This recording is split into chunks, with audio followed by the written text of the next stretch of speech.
What's up, everybody? Welcome back to Sammie Vee Sessions. We're here for another great week of music. It's been so intense with the albums dropping and the tours releasing, and I'm so excited for this week's episode. This week's episode, we're starting off strong. Last week, I spoke about Tokischa's new album, Amor y Droga, and on the podcast, I said drogas. It's not drogas, it's droga. Amor y Droga. I spoke about her on the podcast. I spoke about the album, saying how like it's not the usual Tokischa that I know. I had posted a clip on TikTok, and at first the TikTok didn't do really well, but I had told Rich that I'm tired of fighting with the TikTok algorithm, so I just said, fuck it, I'm gonna keep it up. Like, it's got like maybe 10 likes and 200 views. I shit y'all not. I'm laying in bed last night on the phone with somebody, chilling, having a good time. My TikTok's blowing up. I said, what video is going viral right now that like something is up? Tokischa reposted my video, guys. Tokischa reposted my video. She not only reposted it, she liked it, she reposted it, and then she put it on her story on TikTok. I was so geeked. I was so excited. She really saw my video with 10 likes on it and said, oh, this girl's onto something. I'm going to post it. Who knows? Maybe she even looked at my TikTok, my tiny little podcast TikTok, and said, yeah, this girl's on it. This girl knows what she's talking about. Like, I'm so excited. Tokischa, if you're watching this, if I clip it and I put it on TikTok and you're watching this, I just want to say thank you. You did not need to do that, but you really said, here, girl, here's a little leg up. Let me show you to my followers. Maybe they go listen to your podcast. So I am forever grateful to Tokischa. And now, when my podcast does make it big and somebody asks me, oh, so like, who was the first big celebrity to notice your podcast? I can say Tokischa. Tokischa was the first person to do it. That being said, Tokischa, here's your invitation to come be on my podcast. Come be on my podcast. Let's kiki, let's haha, let's have a good time. Last week, we also spoke about Karol G going on tour. Yo, these concert tickets are getting crazy. Concert tickets had already started to get crazy, but this tour in particular was worse because as I'm looking through the tickets, sections 100s for MetLife were coming up to like $350, $450. 400 sections, that's crazy. I don't know who's making these prices. I don't know if it's Karol G and her team. I don't know if it's MetLife increasing the prices. I don't know who's in charge of this, but that is astronomical. And just to be sure that I wasn't going crazy, that's really expensive, I looked up in my email and my Ticketmaster account my Mañana Será Bonita tickets. So that tour for resale in the 100 section, I paid $373. I think the original ticket was somewhere in the 200s, but for my resale ticket, I paid $373. That same seat in MetLife was $450. $450. That's crazy. I also posted a TikTok about this. There was some people in my comments that agreed like that ticket price was crazy. And then other people were like, well, she did Coachella. She did all of these things. She's a bigger artist. Like, she can charge more. But at the same time, where does it stop? Because I'm sure tons of people went into Klarna debt or credit card debt just to go to this concert. And it's like, how expensive are concert tickets going to get before artists and venues realize like, hey, we're really robbing people for these tickets? And when is somebody going to get a hold of these resellers and scalpers? Because that's another thing I think that's really driving up ticket costs, because they might be assuming that tickets are in high demand, but it's really people just trying to resell the tickets. It's not even people that actually want to go to the concert. But I'm usually a hundreds girly, 100 sections girly. I don't like being on the floor. I've been on the floor. Who do we see on the floor? We see Yandel, right? That's who we saw on the floor. And honestly, y'all can keep your little fold-up chairs that everybody stands on. As a short girly, I don't appreciate y'all. I need to see my show. I also want a seat. I want a seat every once in a while. You know what I mean? So 100 sections, my forte. This time we ran up to the 200s because I wasn't paying that. I was not paying that. It's like a 5-row difference is $120 extra. She's still going to be this big, whether I'm in the 100 section or the 200 sections. Even the nosebleeds were $100. That's crazy work. Maybe for like a venue, sure. A stadium? I'd like to see what kind of profit they're making on these tickets. I came across a TikTok this week that said, "Where is Bad Bunny? I miss him." And for all you new Bad Bunny fans, he does this all the time. Bad Bunny does his little album era and then goes missing for a while. And then he comes back with his new era and then goes missing. Like, this is a constant thing. So if you're a new fan of Bad Bunny, this is something he does all the time. We haven't done a Where in the World is Benito segment in a very long time because he's been on a break. He's been chilling, probably doing other things. His next show will be in Barcelona on May 22nd. That's his next tour stop. And then he's doing Portugal and then like a month in Spain. He'll be there for a very long time. I think in Madrid he's being there. He's going to be there for a long time. But me thinks that Bad Bunny is going to be at the Met Gala next week. Killing it for sure. He has to. He just won Album of the Year. Of course he's being invited to the Met Gala. Of course he is.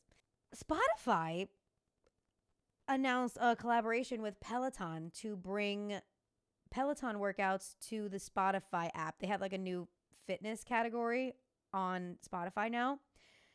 I wanted to bring this up because I wanted to see how y'all feel about that. I'm a personal trainer and a fitness instructor. I am also an avid Peloton user since January 2020, before the pandemic. I love Peloton. I like the instructors. I love my Peloton bike. I like doing the runs. I like listening to somebody while I'm running sometimes, whatever. I'm a Peloton fan. However, I don't see the need to put Peloton workouts on Spotify. For the people that have the app and they don't have the bike, the tread, the row, they don't have anything, just the app, I'm wondering if this will drive them away from the app if they already have Spotify. The workouts that I've seen on Spotify are not as in-depth as they are on the actual Peloton app. But I don't see somebody paying for both if you're going to give them the same thing on each one. I'm like wondering what the logic was behind this. Maybe Peloton wanted to do this to try to bring more members onto the Peloton platform, like just a little more exposure, and that's why they're not doing all of their workouts on that platform. I don't know. Maybe Peloton goes kaput one day and they all just end up on Spotify. I mean, it could happen. But yeah, I want to know what you all think about that. Put it in the comments if you're a Peloton user, if maybe you just started with Peloton because of Spotify having their workouts on Spotify. Let me know what you think. Billie Eilish was doing an Ask Me Anything segment with Elle Magazine, and I wanted to talk about that because she said some interesting stuff. First of all, she said her album's halfway done, so we should be getting an album. I'm hoping we get another album this year. Hit Me Hard and Soft came out in 2024. It's 2026. Girl, we need something new. We need something.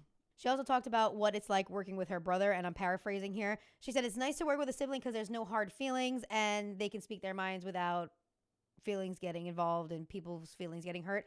And I really resonated with that working with my husband.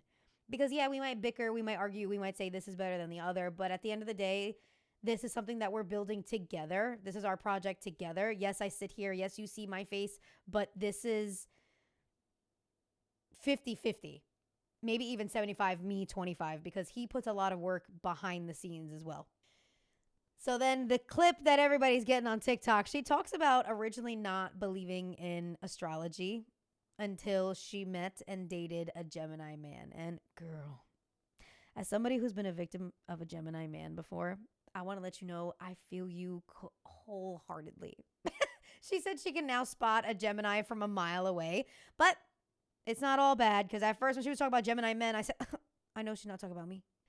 Regarding girl Gemini, she said, amazing, life of the party, my favorite people in the world. I know that's right. I know that's right, Billy. Geminis, we up. Our season's upon us, too. She knew what she was doing. She said, let me give a shout out to my Geminis right now. They asked her what a musical risk was that she took, and she said it was Birds of a Feather. She said that it was a sound that she had never done before, and she didn't like the idea of going towards pop in the way that Birds of a Feather did, but it worked out. That's actually one of my favorite songs on that album. Speaking of Hit Me Hard and Soft, when I was listening to this interview, it was an interview. She's promoting her new 3D tour documentary that's coming out, that's releasing on May 8th in theaters. So that's going to be exciting. I want to go see it with my husband. My husband's a really big fan of Billie Eilish. So when I got this email in my inbox that said, Hit Me Hard and Soft listening party at the Barclays Center in 2024, I said, what is this? I don't know if anybody who listens to this got that email, But she did, I think, a one night listening party, and you can sign up for free tickets. Me and Rich thought, oh, we're going to be in the nosebleeds, whatever. We're just going to go. Let's just see what it's about. It was on his day off. I was able to go. I was free. Let's just see how it is. They sat us in like the 5th row, y'all. Like I could reach out and touch Billie Eilish if I wanted to. For free.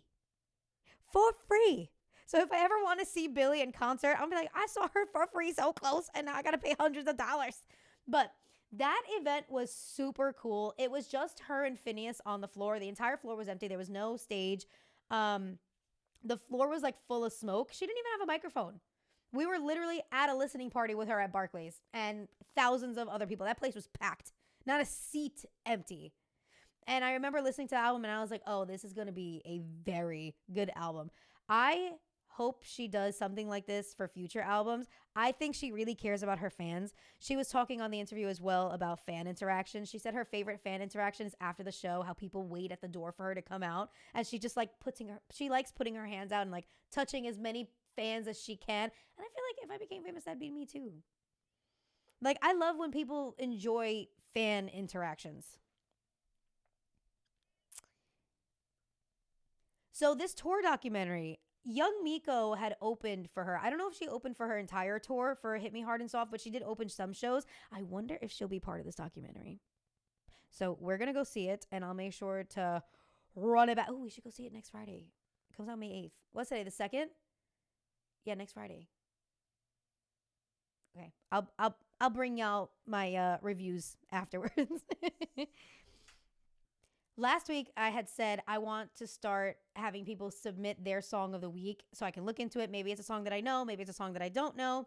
We had one submission this week, and I'm so excited for this one. This one was recommended to me by a coworker. I don't know if he wants me to reveal his name, so we're just going to keep it coworker. And it's Varias Quejas by Anitta. I did not know that Anitta dropped an album on April 17th. The album is called Equilibrium. Like I said, it dropped on April 17th. And this song, Varias Quejas, it's so summer vibes, so chill. It sounds like UV10, beautiful breeze, a fruity drink, chips in a sandwich, the sand, the beach, a beautiful day. Like not leaving the beach until the sun goes down. That's what this song sounds like. And I really want you to listen to it. I was reading like the little Spotify blurb. This song is the Spanish version of a Brazilian song called Varias Queixas. I probably said that wrong because I don't speak Portuguese. But I haven't gotten a chance to deep dive into this album. I will, and I hope to bring it back on the podcast soon. But go listen to Varias Quejas. Go listen to Equilibrium. I think she speaks 3 languages on this album, English, Spanish, and Portuguese. She's great, and I hope y'all go listen to that song. Zara Larsson's new album, Midnight Sun Girls Trip, dropped on Friday, May 1st, and this is another one. Kehlani the week before, then it was Zara Larsson, hit after hit after hit. I think both albums are going to be no skips for me, for sure. There's 2 discs on Midnight Sun Girls Trip. The first disc is Midnight Sun Girls Trip, the Girls Trip part, and it's all the features on these songs. Then the second disc is just Midnight Sun, and it's just all of the tracks that have the features, but it's just Zara's part. So you have the features first, and then you have all of the original tracks. As soon as I looked at that track list when I opened that album, I said, hold on. You got Shakira, you got JT, you got Kehlani, you got Tyla, you got Robin. The range of women of different backgrounds and experiences. Zara, you killed it. You killed it with just the features. I said, oh, look at all these features. This album is going to be fire. And of course, it was. So, along with all of the women that I did recognize by name on these on the first disc, there were also some women that I didn't know, like Emilia. That's a Argentine singer that I've never heard of before, but she's very popular in the pop space. So I'm definitely going to go listen to her. And Eli. I did not know Eli before this song. I was listening to the album, and then when her part of the song came on, I said, who is this angelic voice on this record right now? I need to go look it up right now. Eli is pretty popular on the interwebs, especially on TikTok. She's definitely got a fan in me now, which is why song of the week this week is Crush, Girls Trip by Zara Larsson and Eli. make sure you go stream it right now. And if you stream it and decide to make a music video, tell them Sammie Vee sent you. Because I love them. I love them together. I love Zara Larsson, and now I love Eli, and I'm going to go listen to their stuff, and I'm going to post this on TikTok, and I hope they see it, because y'all got a fan in me. Okay, so we have our song submission for Song of the Week. We have my submission for Song of the Week, and now I want to try every week to have a song submission from Rich. So, Rich, what is your submission this week? On the way back from the gym, me and Sam threw the care package on, and the motion came randomly on because it was on shuffle or whatever. And I believe this is a song of the week because I was playing this multiple times after that. And the fact that that song is such a fucking hit. Guys, we put this song on. We put the windows down. I opened our moonroof. We were vibing on the way home from the gym. Endorphins high, okay? Like, that song is so dope. Speaks about, like, Drake being in a relationship and then chasing success as well. And, like, just the cyclical nature of heartbreaks in between that. Oh, my God. It was... That song also identifies with the fact that it's so... common for people. That's why he says, I guess that's just the motion. Like, everybody goes through it. Like, exactly, the motion. It's just life. That's such it. A great song. Such a great song. That's just a banger. By the way, Iceman coming out in 13 days, ladies and gentlemen. May 17th, 15 days. 15th. May 17th. 15th. Oh, now we got to look that up. Hold on. I don't want to be lying on here. All right. I don't want to be lying on here. And I'm not lying. We are Drake fans in this house. So, but we're also not... Some more than others. We're also not immune to his discourse. So we might be Drake fans, but we're not immune to his discourse. Absolutely not. Especially not on the interwebs. Nobody pays our bills. Let's put that out there. I'm not picking any sides of rap beef until somebody's like, yo, either A, we can be friends, or B, I'm going to start paying your bills. It's May 15th, guys. Just saying. May 5th. Ooh, I'm sorry. I was wrong. Oh. May 15th. May 15th. So it is 13 days. So we're definitely going to be talking about that on this podcast. Now, I am usually the person that does the Ticketmaster war. For Drake, your boy Rich is going to be doing that war. I cannot. I shall do that war. You can take that one. I will. You can take that one. Anyway, what's your expectations for Iceman? Oh, we were listening to Care Package, right? After the motion, we were just letting the album run. And I had asked Rich, like, I really hope it's good. Like, I need this Drake, like, Care Package Drake to come back, please. Because I don't even think you listened to his latest, what was his latest album? Some Sexy Songs for You, Party Next Door, and Drake. Yep. No, I really didn't. I'm looking at this. Nokia? Is Nokia? I was just going to say Nokia is the only one that I have saved on here. Yeah. Maybe the last one that I thought was no skips for Drake was honestly Nevermind. And maybe not even that one. Care Package might have been. I don't know. Drake, we need you to come back strong, please. I need that. Nothing was the same, Drake. I'm just saying. Oh, nothing was. You know what? That's even classic. That's from the motion. The motion is from that.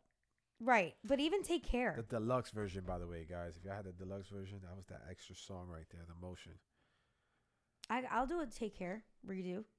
I'll do something like that, vibey. No, nothing. You know what? The same. A lot of people. It's just not the same. A lot of people have been hanging on to nostalgia lately. Like, nostalgia's been trending, right?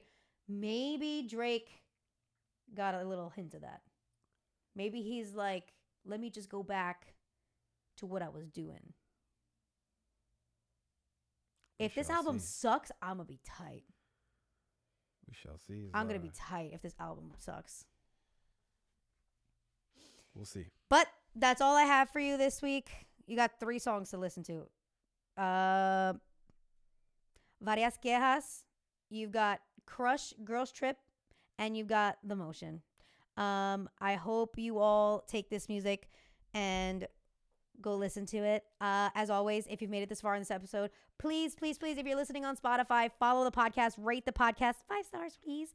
If you're listening on YouTube, if you're watching on YouTube, please subscribe, like, give it a thumbs up, give it a comment. I don't even care if the comment's an emoji. Repost it, share it with somebody you know, share it with somebody you don't, put it on your story. We're trying to grow this podcast. Show some love. Show some love. Like Tokisha reposted me, guys. She reposted me. Be like Tokisha and repost my stuff. Thank you. I love you guys. See you next week.